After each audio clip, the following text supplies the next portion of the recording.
Hi, this is Komal Chaudhary and I welcome to all at the YouTube channel GS365। And आज का हमारा topic रहने वाला है प्राचीन धार्मिक आंदोलन। इस चैप्टर में हम जानेंगे कि किस प्रकार धर्मों का उदय हुआ, कौन कौन से महत्वपूर्ण धर्म आए। राइट, जैसे कि हम बात करेंगे बौद्ध धर्म की, हम बात करेंगे जैन धर्म की। ठीक है, हम बात करें कुछ और धर्मों की भी बात करेंगे, जैसे हम बात करें वासुदेव धर्म, भागवत धर्म जैसे बोलते हैं। इन सब धर्मों को हम डिटेल में जानकारी लेंगे। मैं आपको बता दूं, यहाँ पर धार्मिक सुधार आंदोलन के बारे में हम चर्चा करने वाले नहीं हैं। हम सिर्फ धर्मों का उदय के बारे में जानेंगे और उनसे संबंधित जानकारी लेंगे। ठीक है, धार्मिक आंदोलन और धार्मिक सुधार आंदोलन दो अलग अलग चीजें हैं। यहाँ पर धर्मों का उदय हम देखेंगे। जब हम बात करते हैं 19वीं सदी के धार्मिक सुधार आंदोलन की, तो वहां पर जो धर्म पहले से ही मौजूद हैं उन धर्मों में सुधार की बात की जाती है। बट हम बात कर रहे हैं प्राचीन धार्मिक आंदोलन, यानी कि नए नए धर्मों का उदय किस प्रकार हुआ है, कौन कौन से महत्वपूर्ण कैरेक्टर थे उन धर्मों में। ठीक है, यहाँ पर हम विशेषतः बात करेंगे, विशेषतर हम बात करेंगे बौद्ध धर्म और जैन धर्म को लेकर के। ठीक है, तो बढ़ते हैं अपनी क्लास की तरफ। जैसे कि 6वीं शताब्दी में जनपदों का उदय हुआ, महाजनपद आए, राज्य का कॉन्सेप्ट आया। अभी हम नेक्स्ट क्लास महाजनपदों से रिलेटेड होगी। मैं पहले एक हिस्ट्री की भूमिका बनाना चाह रहा हूँ ताकि आपको पहले से पता हो। जैसे कि हमने वैदिक सभ्यता की भी बात की, हमने हड़प्पा सभ्यता की बात की, हमने पाषाण सभ्यता की बात की, यानी पाषाण काल की हमने बात की। तो हमने ओवरऑल देखा कि मानव किस तरीके से, जो पहले आखेटक यानी शिकार करने वाला था, संग्राहक यानी कि फल फूल इकट्ठा करके खाने वाला था, वह किस प्रकार कृषि जैसी व्यवस्था में आया, किस प्रकार उसने पशुपालन कब किया, कब उसने हथियारों का प्रयोग किया, हथियारों में किस तरीके से डेवलपमेंट हुआ, है ना। जो हम आज के बहुत ही पैने और सर्प हथियार देखते हैं, उनका कहीं ना कहीं मूल जब हम बात करते हैं तो पाषाण काल से समझ सकते हैं। तो हमने एक भूमिका बनाने की मैंने कोशिश की ताकि आपको हिस्ट्री एक बोरिंग सब्जेक्ट ना लगे। तो मेरी यही कोशिश है कि आपको बोरिंग ना लगे और भूमिका के साथ आप पढ़ें, यानी कि आपको बिल्कुल प्रारंभ से, जीरो से मैंने स्टार्ट किया। जब आपको कुछ भी नहीं आता, वहां से मैंने स्टार्ट किया पाषाण काल। पाषाण काल को 3 काल में डिवाइड किया, नव पाषाण काल, मध्य पाषाण काल, ठीक है, फिर नव पाषाण काल। फिर हमने उसके बाद बात की थी स्रोतों को लेकर कि स्रोतों का विकास किस तरीके से हुआ। फिर नेक्स्ट पॉइंट हमने लिया मानव का विकास किस तरीके से हुआ। प्रारंभ में मानव कैसा था, है ना, प्राइमेट्स था, उससे हुआ। फिर महाराष्ट्र में बोरी में नया साक्ष्य मिला, है ना। बहुत सी चीजें हमने बहुत ही डिटेल में बहुत बातें की हैं हमने पर क्लास पर टॉपिक। उसके बाद हमने हड़प्पा सभ्यता कवर की बहुत डिटेल में। फिर हमने वैदिक सभ्यता को समझा, यानी कि मानव विकास हुआ, स्रोत कैसे विकसित हुए, औजार कैसे विकसित हुए। फिर अंत में हमने देखा कि किस प्रकार सभ्यताओं का विकास हुआ। पहले संस्कृति आई, फिर सभ्यता बनी, फिर सभ्यता क्या हुआ, डिमोलिश हो गई, पतन हो गया हड़प्पा सभ्यता का, तो एक नई सभ्यता का जन्म हुआ, वैदिक सभ्यता, उसको पढ़ा हमने।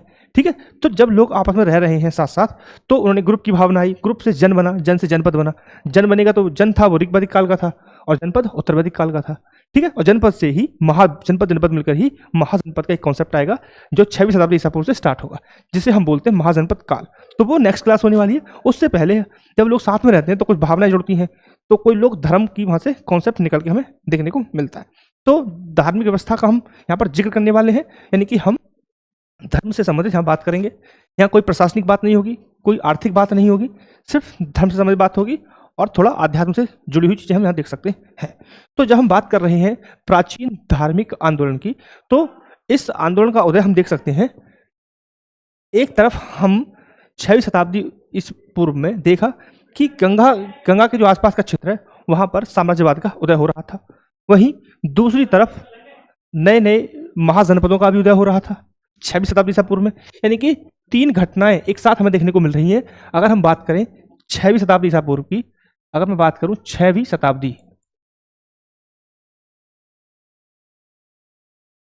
शताब्दी ईसा पूर्व की मैं बात करूं तो 3 घटनाएं हमें एक साथ देखने को मिल रही हैं। साम्राज्यवाद, ठीक है, धार्मिक उदय और महाजनपदों का उदय। Clear point. तो हम एक चीज समझ पा रहे हैं कि 6वीं शताब्दी ईसा पूर्व 3 चीज एक साथ हो रही हैं, और जो धार्मिक उदय हो रहा है और महाजनपदों का उदय हो रहा है, इनका जो गढ़ था, केंद्र था, केंद्र क्या था, केंद्र मगध था। क्या था, मगध। यानी कि आप सुने होंगे मगध का राज्य, ठीक है, और मगध से ही मूल सत्ता का फिर हस्तांतरण होता रहेगा और मगध ही सत्ता का मुख्य केंद्र बन जाएगा अंत में आकर, और वहीं से हम नए नए वंशों को प्रारंभ करेंगे और फिर एक प्रशासनिक व्यवस्था हमें देखने को मिलती है। Right, clear. तो जिस तरीके से प्रशासनिक व्यवस्था के लिए, जनपदों के लिए, महाजनपदों के लिए मगध केंद्र बन के उभरा, उसी तरीके से धार्मिक गतिविधियों के लिए भी मगध केंद्र बनकर उभरा। ठीक है ना क्लियर पॉइंट? ठीक, क्वेश्चन मेरा है यहां तक क्लियर पॉइंट। नेक्स्ट पॉइंट समझिए कि कौन से रीजन थे धार्मिक आंदोलन, धार्मिक आंदोलन के उदय के कारण क्या थे, उदय के कारण क्या थे। आप एक चीज समझिए भाई, जो धार्मिक आंदोलन हो रहे थे वह क्यों हुए। क्वेश्चन मेरा ये है कि आंदोलन क्यों हुए हैं, नए नए धर्मों का उदय क्यों हुआ है, क्वेश्चन मेरा ये है। तो जब हम वैदिक सभ्यता को पढ़कर आए हैं तो आप सभी को पता है कि वैदिक सभ्यता में, उत्तर वैदिक काल में वर्ण व्यवस्था जटिल हो गई थी। ऋग वैदिक काल की वर्ण व्यवस्था और उत्तर वैदिक काल की वर्ण व्यवस्था में अंतर यह था कि ऋग वैदिक काल में कर्म के आधार पर यानी काम के आधार पर आपका वर्ण तय होता था। यानी कि अगर मैं पढ़ाता हूं तो मैं ब्राह्मण हो जाऊंगा, ऐसा नहीं है कि मैं एक पर्टिकुलर जाति में जन्म लेने के बाद ब्राह्मण बन रहा हूं। अगर मैं कोई धन विद्या का काम कर रहा हूं तो मैं ऑटोमेटिकली क्या है, क्षत्रिय वर्ण का हो जाऊंगा। तो यानी कि कर्म के आधार पर, कर्म के आधार पर वर्ण व्यवस्था यानी कि वर्ण निश्चित किए जाते थे। बट उत्तर वैदिक काल में इस व्यवस्था को कर्म के आधार पर ना करके क्या कर दिया, जन्म के आधार पर बना दिया गया। ठीक है, कैसा दिया, जन्म के आधार पर। यानी कि अब आप एक निश्चित जाति में जन्म लेंगे तभी आपको क्या करेंगे, तभी आप उस जाति के होंगे। यानी अगर आप क्षत्रिय घर में पैदा होंगे तो आप क्षत्रिय होंगे और ब्राह्मण के घर में पैदा होंगे तो आप ब्राह्मण कहलाएंगे। यानी कि ऋग वैदिक व्यवस्था की अगर हम बात करें तो ऋग वैदिक व्यवस्था में एक व्यक्ति अपना वर्ण चेंज कर सकता था, अपना कार्य चेंज करके। बट उत्तर वैदिक काल में, उत्तर वैदिक सभ्यता में ऐसा संभव नहीं था। क्यों संभव नहीं था? क्योंकि अब निश्चित जो किया जा रहा था वह निश्चित किया जा रहा था जन्म के आधार पर। ठीक है, तो जन्म के आधार पर जब निश्चित किया जा रहा था तो हम देखेंगे उत्तर वैदिक काल में, उत्तर वैदिक काल में दो वर्ग बन के निकल के आए। कौन से वर्ग बने? दो वर्ग बन के निकल के आए। उत्तर वैदिक काल में दो वर्ग बने, कौन कौन से दो वर्ग बने साहब? एक तो सुविधा भोगी, जो सुविधा लेने वाला था, और एक सुविधा देने वाला। सुविधा भोगी और सुविधा विहीन। यानी एक व्यक्ति ऐसा जिसके पास सारी सुविधाएं हैं और दूसरा व्यक्ति कैसा था, सुविधा जिसके पास नहीं है, सुविधा विहीन। क्लियर है पॉइंट? समझ में किस तरीके से कॉन्सेप्ट बन रहा है? क्लियर? दूसरा पॉइंट समझिए, यानी कि इस तरह की व्यवस्थाएं समाज में चल रही थी। दूसरा, उत्तर वैदिक काल में जब हम उत्तर वैदिक, तो कि आप कंटिन्यूटी अगर बनाएंगे तो हड़प्पा सभ्यता, वैदिक सभ्यता में ऋग्वैदिक सभ्यता और उत्तर ऋग्वैदिक सभ्यता। ठीक है, तो हम बात कर रहे हैं उत्तर वैदिक काल की। तो उत्तर वैदिक काल के अंतिम समय में, यानी हम कर रहे हैं बाद के उत्तरार्ध की बात, यानी कि अंतिम 50 वर्ष की लगभग हम बात कर रहे हैं। तो उस समय पर धार्मिक कर्मकांड चरम पर थे।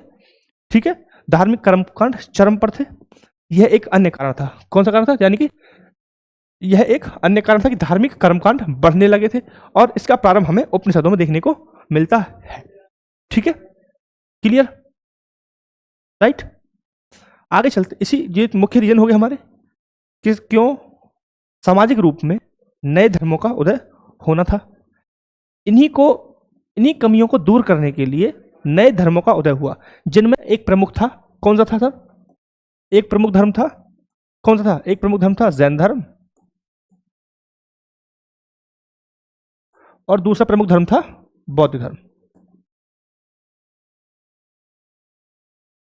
इन दोनों धर्म में वही सौहार्द की भावना थी जो उत्तर ऋग्वैदिक काल में बहुत लोगों को अलग कर रही थी। हमने बात की थी वैदिक सभ्यता में कि सभा, समिति, विदत, उपनयन संस्कार, महिलाओं की भागीदारी, है ना। तो इनमें बहुत सारी चीजें समाप्त कर दी थी। जैसे उपनयन संस्कार में महिलाओं को हिस्सेदारी लेने का हक नहीं था, विदत को समाप्त कर दिया था। ठीक है, तो ऐसी बहुत सारी चीजें थी जिनसे समाज आहत हुआ था और समाज में एक नए धर्म का उदय हुआ, जैन धर्म, जिसने इन सभी कमियों को दूर करते हुए एक नए धर्म की स्थापना हुई। ठीक है, तो इस तरीके से नए धर्मों का उदय हुआ। ठीक है साहब, तो ये थे मुख्य कारण जिनकी वजह से हमें नए धर्मों का उदय देखने को मिला। तो इस कड़ी में हम पढ़ेंगे सबसे पहले जैन धर्म को। किसको पढ़ेंगे साहब? जैन धर्म को। ठीक है, तो फर्स्ट हमारा आएगा जैन धर्म। कौन सा पढ़ेंगे हम? जैन धर्म। हम पढ़ेंगे साहब जैन धर्म। मुझे बताइए कि जैन धर्म की स्थापना किसने की? बहुत ही सिंपल क्वेश्चन था, बहुत ही सिंपल क्वेश्चन है। तो जैन धर्म की स्थापना मानी जाती है ऋषभदेव के द्वारा किया गया। किसके द्वारा? ऋषभदेव के द्वारा। ऋषभदेव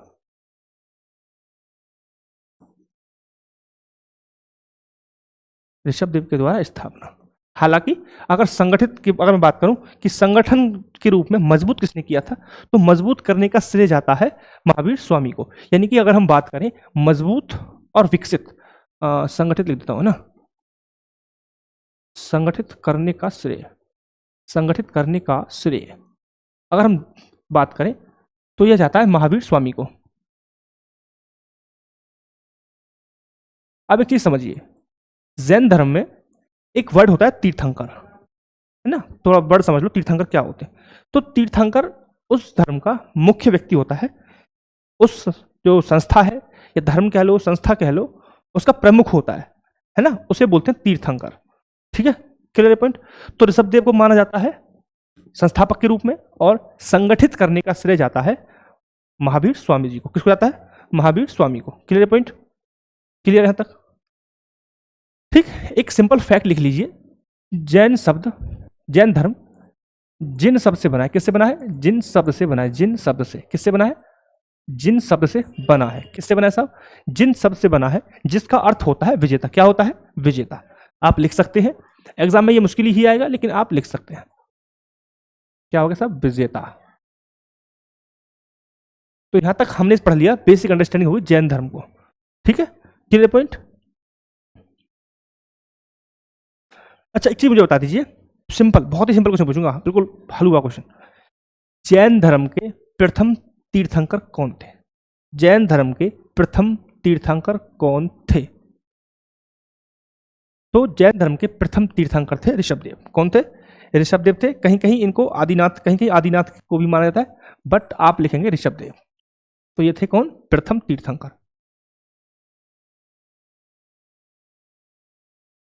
बेसिक है, क्योंकि इन्होंने धर्म की स्थापना की थी, तो इन्हें भी प्रथम तीर्थंकर के रूप में आप समझिए। आप ऐसे याद रख सकते हैं कि संस्थापक यही थे, तो ये तीर्थंकर होंगे। ठीक है, इस तरीके से अभी तक 23 तीर्थंकर हुए हैं, और 23वें तीर्थंकर थे पार्श्वनाथ। ठीक है साहब, क्लियर है पॉइंट? यहां तक क्लियर है? चलो ठीक। और सबसे इंपॉर्टेंट जो तीर्थंकर हैं, सो एक फैक्ट, शायद कुल तीर्थंकर हैं 24। सॉरी, वो मैं 23 बोला था। अरे, कुल तीर्थंकर हैं 24, और जो 24वें हैं वो है महावीर स्वामी। कौन है? महावीर स्वामी। ठीक है, तो ये बहुत ही फेमस है, जो भी धर्म से रिलेटेड बहुत, क्योंकि इनको जैन धर्म को संगठित करने का श्रेय दिया था, यानी कि उन्होंने बहुत तरीके से काम किया है अपने कार्यकाल के दौरान। तो हमें इनके बारे में बहुत ही ज़्यादा अंडरस्टैंडिंग होनी चाहिए, क्योंकि डायरेक्ट क्वेश्चन आता है महावीर स्वामी से, तो आपको पता होना चाहिए महावीर स्वामी के बारे में बिल्कुल बहुत ही कंठस्थ तरीके से। ठीक है, तो हम क्या लिखेंगे महावीर स्वामी के बारे में? तो महावीर स्वामी,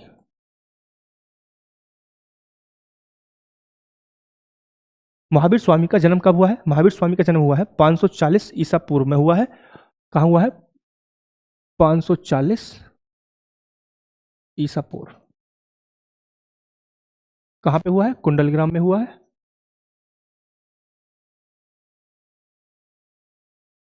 ठीक है, किलोमीटर कुंडन ग्राम में हुआ है। यह कहाँ पड़ता है? यह पड़ता है वैशाली। कहाँ पड़ेगा? वैशाली में पड़ेगा, और इसे कहेंगे हम, ये है एक्चुअल में बिहार में। ठीक है, इनके फादर, पिता कौन थे? पिता थे सिद्धोधन जी।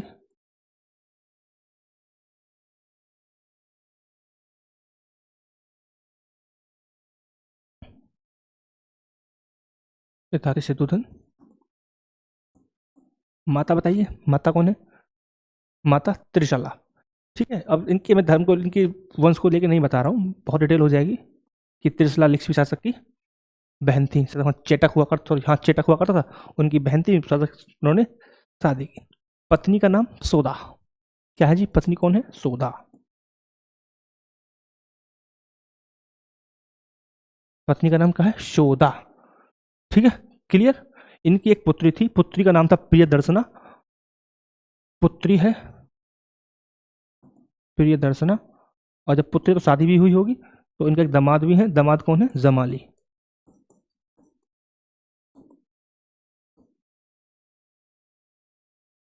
ठीक है, तो ये हो गई इनकी बेसिक जानकारी। और इन्होंने 30 वर्ष की आयु में, ठीक है, कब 30 वर्ष की आयु में घर त्यागा था। कब त्यागा है? 30 वर्ष की आयु। मैं बताऊंगा क्यों लिखवा रहा हूँ बेसिक चीजें। हर चीज के पीछे रीजन है मेरे पास, बिना रीजन के कुछ नहीं कर रहा हूँ मैं। ठीक है, और इनकी मृत्यु को लेकर हम बताएं तो इनकी मृत्यु हुई थी 468 ईसा पूर्व में। 468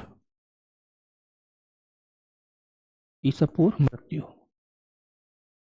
ठीक है, और एक और सुंदर फैक्ट लिख लीजिए, तपस्या की थी उन्होंने 12 वर्ष तक।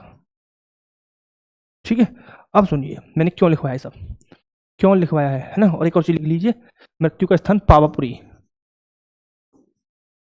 पावापुरी ये भी बिहार में पड़ता है जी। सेकंड लास्ट ईयर, इस साल से पिछले साल एसएससी के एक एग्जाम में ये पूछा गया था कि बौद्ध धर्म में महात्मा बुद्ध ने कितने वर्ष की तपस्या के बाद ज्ञान की प्राप्ति की।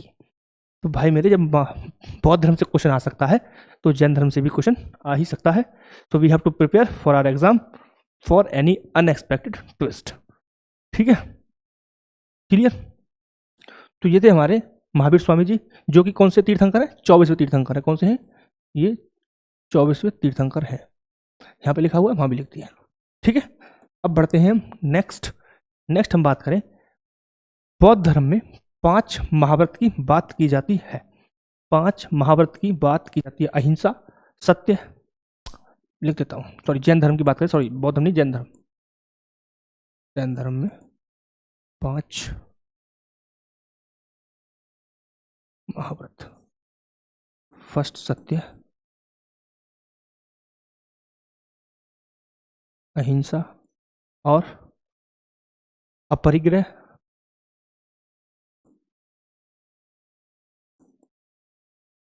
नेक्स्ट अस्तेय, और नेक्स्ट है ब्रह्मचर्य। इन 5 व्रत की बात की जाती है जैन धर्म में।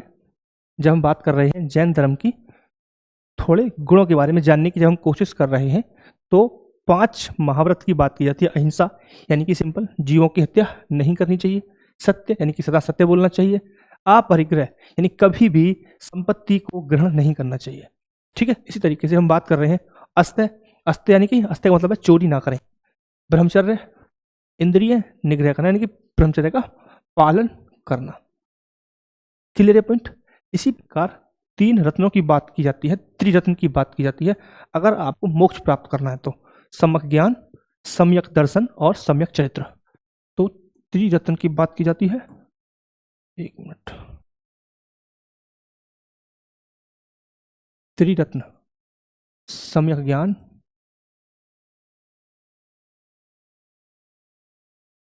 और क्या था बताइए। मैंने रिपीट किया था ना, कमेंट कर दिया करो भाई एक दो, ताकि पता चले कि तुम पढ़ भी रहे हो, ऐसा नहीं कि पढ़ ही नहीं रहे।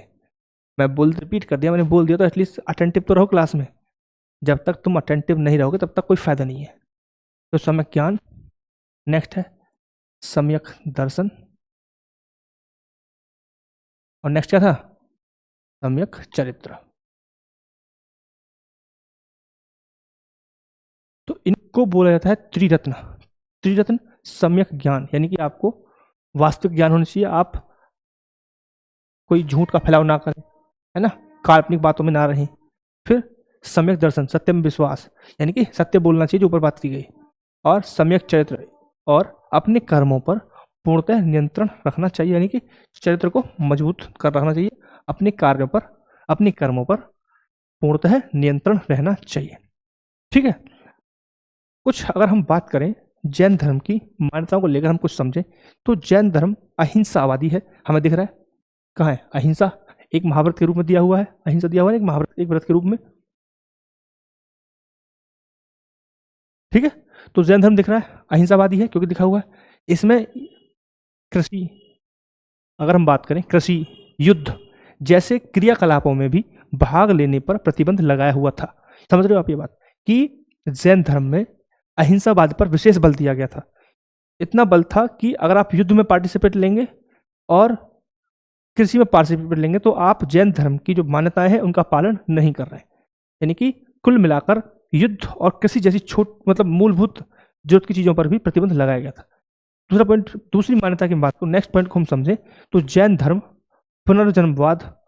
पुनर्जन्म में विश्वास रखता था। ठीक है, यहाँ लिख सकता हूँ मैं पॉइंट, लिख लीजिए, सीधे क्वेश्चन आ जाता है। जैन धर्म पुनर्जन्म में विश्वास रखता था। पुनर्जन्म में विश्वास, जैन धर्म में पुनर्जन्म में विश्वास था, तो मैं कर देता हूँ राइट।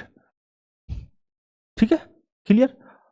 कर्म पर फोकस रखते थे क्योंकि हमने क्या बोला, क्या बोल रहा है, सम्यक चरित्र, कर्मों पर पूर्णतः नियंत्रण रखना है। यानी कि जैन धर्म की जब हम बात कर रहे हैं तो जैन धर्म कर्मवाद पर ध्यान बल देता है, यानी कि कर्म को फोकस करने वाला एक धर्म है। ठीक है, क्लियर। नेक्स्ट पॉइंट समझिए। एक हमने डिस्कस किया था, बहुत ही इंपॉर्टेंट टॉपिक था, वर्ण व्यवस्था। तो हमें पता होना चाहिए कि जैन धर्म वर्ण व्यवस्था के बारे में क्या बोलता है। तो जैन धर्म वर्ण व्यवस्था के बारे में कोई निंदा नहीं करता है, यानी कि जैन धर्म वर्ण व्यवस्था के बारे में कोई भी निंदा या फिर कटाक्ष पेश नहीं करता है। राइट। दूसरा पॉइंट समझिए, जैन धर्म ईश्वर की सत्ता को मानता है, यानी कि ईश्वर है ये मानता है, लेकिन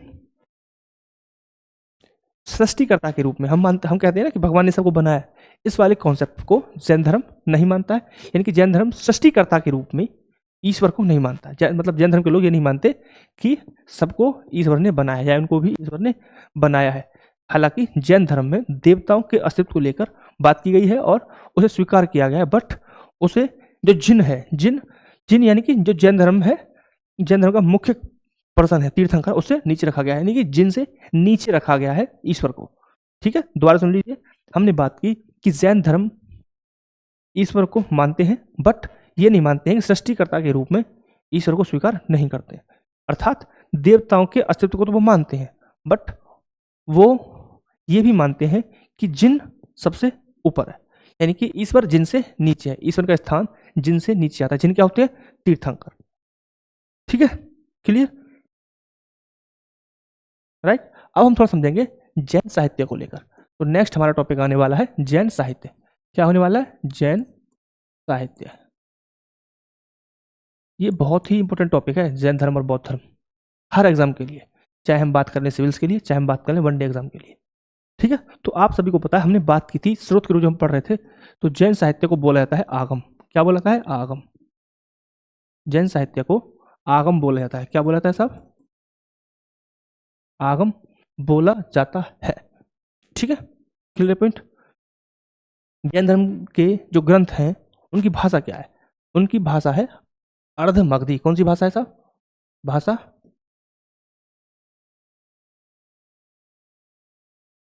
अर्धमगधी। लैंग्वेज भी आ गई, आगम क्या बोलते वो भी आ गया। ठीक है, और एक हमने भी जब बात की थी कि प्रारंभ में जैन धर्म से संबंधित एक मुख्य सूत्र था जिसे बोलते थे भगवती सूत्र। क्या बोलते थे, भगवती सूत्र। इसे ही जैन धर्म का प्रमुख स्रोत के रूप में मानते थे प्रारंभ में। फिर तो अब तो बहुत सारे हैं, हमने बात कर लिए पहले ही स्रोत के रूप में। ठीक है, भद्रबाहु द्वारा लिखित था, और इसमें एक चीज मिलती है, इसमें 16 महाजनपदों का उदय। किनका, 16 महाजनपद की बात की गई है। किसकी, 16 महाजनपदों की बात की गई है। ठीक है सर, यानी कि 16 महाजनपदों का उल्लेख हमें जैन धर्म में भी देखने को मिलता है। ठीक है, तो ये था हमारा जैन धर्म से संबंधित बेसिक इंफॉर्मेशन। यानी कि हमने बात की कब स्थापित हुआ, रीजन क्या थे, है ना, कितने तीर्थंकर थे, 24 थे। 24 में कौन से थे, महावीर स्वामी थे। फर्स्ट कौन थे, ऋषभदेव थे, है ना। बात कर ली हमने चीजों को लेकर, क्लियर पॉइंट। राइट। फिर हमने बात की साहित्य को लेकर, साहित्य को आगम बोला जाता था और भगवती सूत्र एक प्रमुख साहित्य था, भद्रबाहु द्वारा लिखित था और इसमें 16 महाजनपदों का उदय हमें जिक्र मिलता है, उल्लेख मिलता है। अगर थोड़ी सी बात करूं कि जैन धर्म से संबंधित कुछ तीर्थ स्थल थे, जैसे कि अयोध्या, श्रावस्ती, कौशाम्बी, हस्तिनापुर, है ना, राइट। तो ये सब क्या है, इंपॉर्टेंट स्थल है। अब हर स्थल को आप नहीं पढ़ सकते हैं, क्योंकि ये जो स्थल है ऐसे नहीं है, इन स्थलों से संबंधित कोई ना कोई तीर्थंकर था। जैसे कि अगर हम बात करें माउंट आबू को ले लें, माउंट आबू एक बहुत ही इंपॉर्टेंट था। सर श्रावण बेलगोला कर्नाटक का स्थान है, ठीक है। और यहाँ पर गोमतेश्वर जो तीर्थंकर है उनकी मूर्ति है, लो अब इसलिए फेमस है। ऐसे बहुत सारे प्लेसेस हैं, ठीक है। अब मैं थोड़ा सा बात करूंगा कि प्रमुख शासक, ऐसे कौन से प्रमुख वंश और शासक थे जिन्होंने जैन धर्म को संरक्षण दिया। तो ऐसे कौन से प्रमुख शासक थे जिन्होंने जैन धर्म को संरक्षण दिया। तो सबसे पहले नाम हम लेते हैं नंदवंश का। किसने संरक्षण दिया?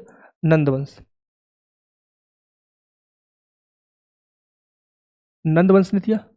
नेक्स्ट उसके बाद हर्यक वंश, जो कि हर्यक वंश तो पहले आया था तो उल्टा है, हर्यक वंश। चलो मैं ऐसे लिख देता हूँ। ऐसे बहुत सारे वंशों के नाम हैं। आप हर्यक वंश के बाद मौर्य वंश अशोक, क्योंकि मैंने अशोक का नाम क्यों लिया, क्योंकि जैन धर्म और बौद्ध धर्म दोनों समकालीन थे लगभग।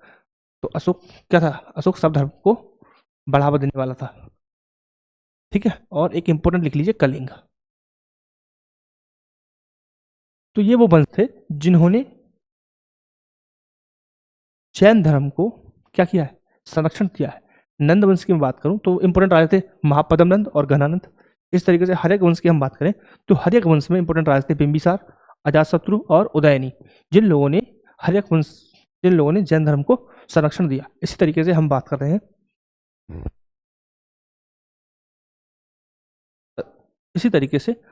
रहे हैं मौर्य वंश को लेकर। तो मौर्य वंश में चंद्रगुप्त मौर्य, बिंदुसार और संप्रति, इन लोगों ने स्पेसिफिक जैन धर्म को संरक्षण दिया।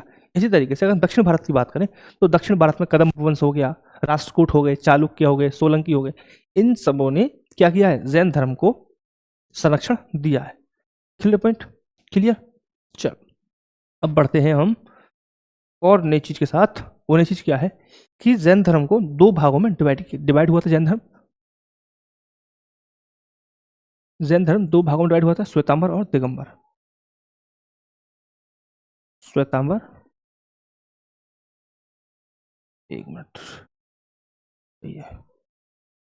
और दिगंबर में डिवाइड हुआ था।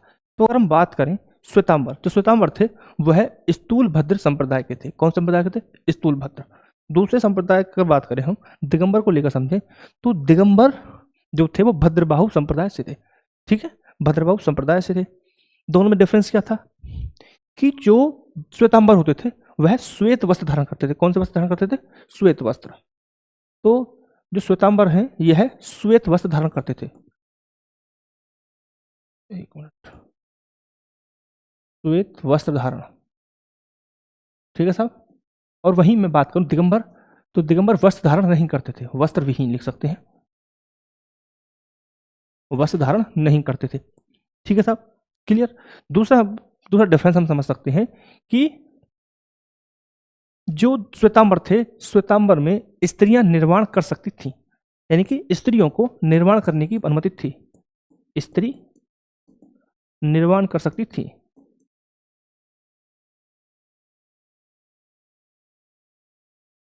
और यहां पे इनका मानना था कि स्त्री को निर्वाण करने की आवश्यकता ही नहीं है, स्त्री निर्वाण आवश्यक नहीं।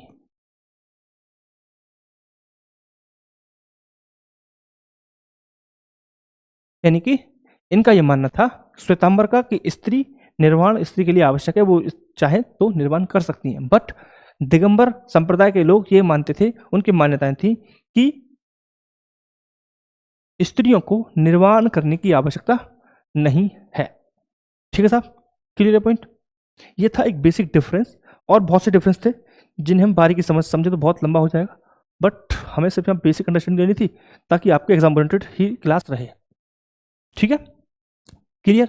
तो ये था हमारा जैन धर्म से संबंधित जो इन्फॉर्मेशन थी आपको दी गई। ठीक है, so thank you very much for the watching. इसके नेक्स्ट पार्ट में हम आएंगे बौद्ध धर्म के साथ, उसके बाद हम अनेक धर्मों को जानेंगे। तो ये था हमारा बहुत ही कंप्राइज और छोटे फॉर्मेट में, मतलब बहुत सारी बातें की जा सकती हैं इससे ज़्यादा भी जैन धर्म पर। ठीक है, so thank you very much for the watching this video. I hope you are doing amazing and you will get success in your mission and happy life.